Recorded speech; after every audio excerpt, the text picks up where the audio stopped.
Iyak na naman.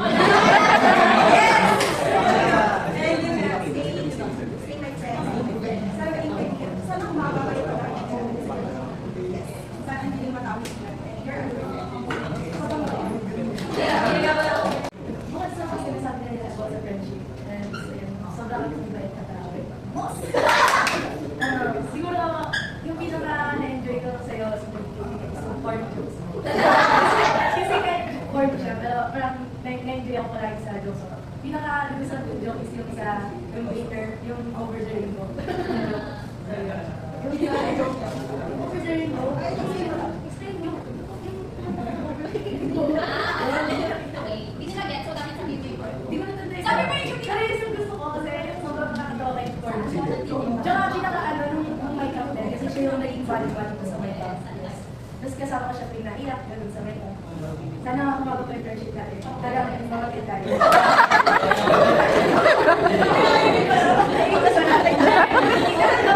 Nakaano yung picture. Thank you. Ay, siya yung nagbigay ng isla. Isla ko, tapos ko lang kung ano yung isla na nakakilala. Pero parang yung tingin pa ako natagal ako pag-makakilala. Tapos sige mo yung ano, napay talaga siya ba yung nag-ansang kita?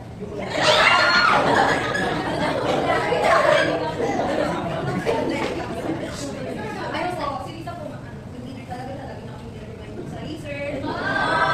Lagi ko sinasabi sa kanya na, thank you for na-wish ko lang po. Thank you! Happy birthday po. Thank you po. Yung sa akin, very short. For my prayer for you, ay sana mag-stay ka kung paano ka pa rin.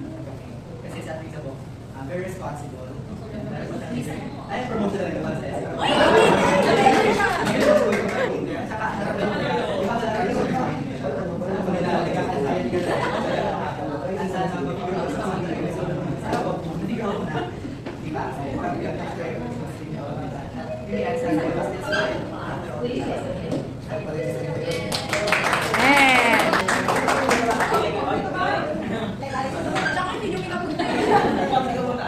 Sorry sa Pilipinas. So, balik ka na dagat mo kay Tita. Parang sa buhay, ang gusto mo gawin. Pero, siyempre hindi sa maligawain. Siyempre dapat sa Panginoon ka kami. So, prayer ko sa'yo is stay the way you are. Like yung cheerful vibe mo. Siyempre, ikaw yung nagbubuhay sa grupo namin. Then yung pagiging, responsible leader. Yan, sa church, sa school, sa grupo. Yan, so yun na Tita. Kasi alam ko marami yung mga pangalan sa inyo. Kaya alam na nawala pa yun sa araw-araw. At ang gift ko sa'yo sa Monday na, kasama na ako na sana mapag-isipan mo mag-SK kasi malaki ang potential mo isang magaling. So, mapag-isip ka sa pananampalataya. Thank you po.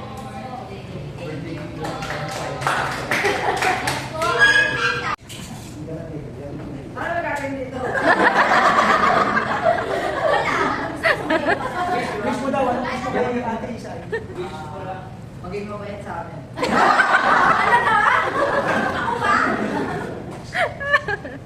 Tapos,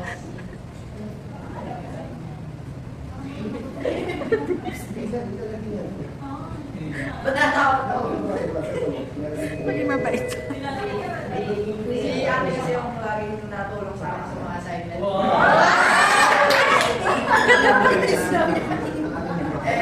Sana magpatuloy na lang.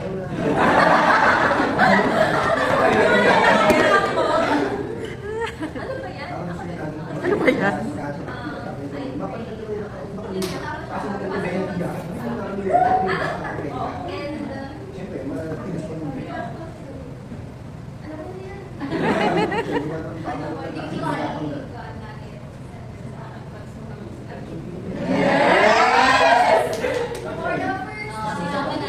Daddy?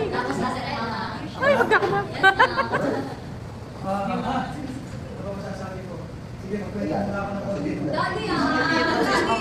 Ha?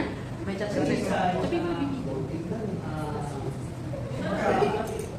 Pagpapagala sa lahat ng mga kapamilya, halimbawa sa akin, sa mama niya, sa kanyang mga kapatid, pero sa kanila, siya rin ang pinakamatakad.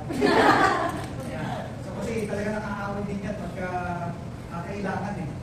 Kailangan. Tapos, naalala ko, si Isa yung bata, pagka memory verse, lumaban siya dun sa ano eh, sa competition na parang ng memory verse. Nagsikap talaga siya na, ang tanging recite. Kaya lang, nag-second lang siya. Dun sa, Achievement. oo. Tapos, si Isay, pagka may mga activity o ano, pinibigay talaga yung best. So, nakakaramdam niya ng mga pressure talaga. Pero yung pressure na yun, napapagtagumpayan niya. Talagang nagagawa. Yun ang nakikita ko sa at ano pa ba? Yan ang pinakamasikaso sa akin. Lagi kami nahanap pagka sa bahay. Ang paborito kong tawagin ng pangalan sa kanilang tatlo, yung pangalan ng Isa. Pinakamalaki na okay. So, wish naman, because siguro, okay, so, sa wish, sa family namin, pinag-worship na kami kahapon. Kahapon, wala ko kagabi. Kagabi, ayun, ibigay ko na yung mga wish. Pero, ang wish ko, hindi kasi ako madrama.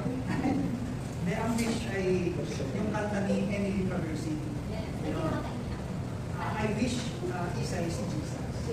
Kasi nga, pagka winish mo si Jesus, winish mo na yung lahat sa Isa. So, pagdating sa mga needs niya, bahala ang Panginoon.